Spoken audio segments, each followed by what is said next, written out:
Rusty, Rheneas, and Skarloey chugged cheerfully through the Sodor countryside.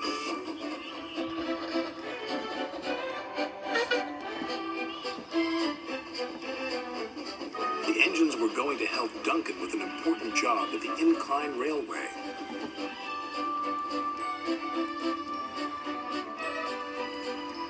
The engines enjoy working at the incline railway.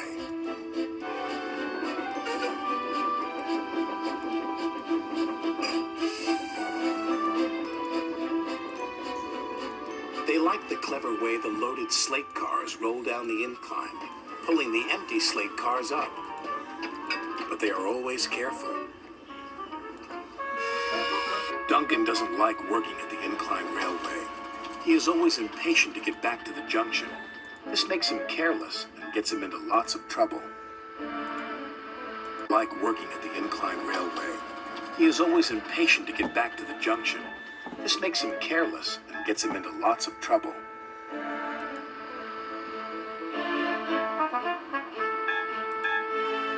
Rusty hoped Duncan would stay out of trouble today, but he was already in too much of a hurry.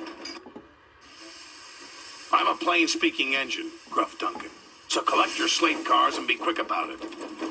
And off he steamed. Bossy Boots chuffed Rheneas. Pushy Puffer huffed Skarloey. They didn't like Duncan telling them what to do. "He just wants to get back to the bustle of the junction," Rusty said.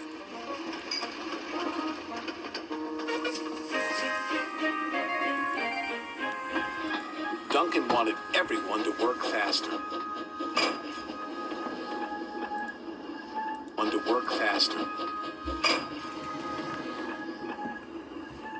"You're supposed to be helping me," he grumbled, "but you're as slow as snails." "We're proper engines," Rusty huffed crossly. "We follow the rules. We can't send up more than 4 slate cars at a time," chuffed Rheneas. "Then work faster," said Duncan impatiently.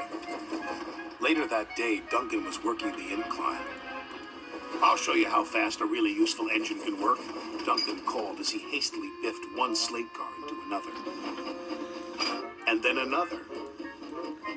Soon, Duncan had his 4 slate cars. "Nothing to it," he boasted to Rusty. "Those slate cars will pay his 4 slate cars." "Nothing to it," he boasted to Rusty. "Those slate cars will pay you back," warned Rusty.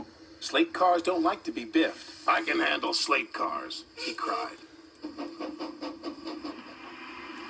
The 3 little engines could see Duncan was not going to listen. They carefully chuffed away from the incline with their slate cars full of slate. The 3 little engines could see Duncan was not going to listen. They carefully chuffed away from the incline with their slate cars full of slate.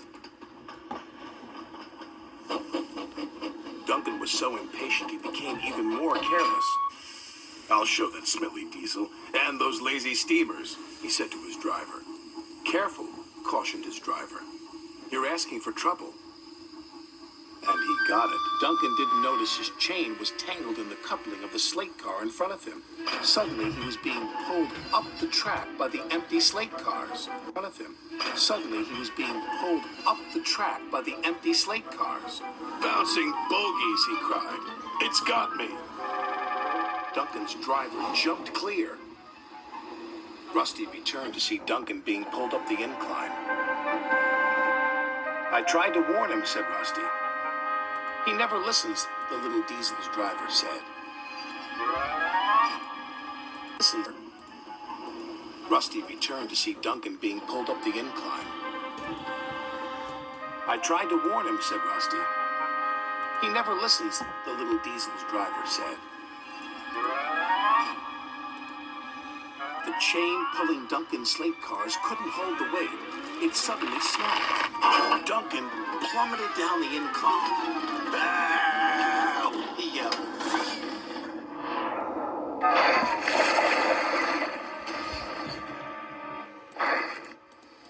"Glug, glug, glug," he said.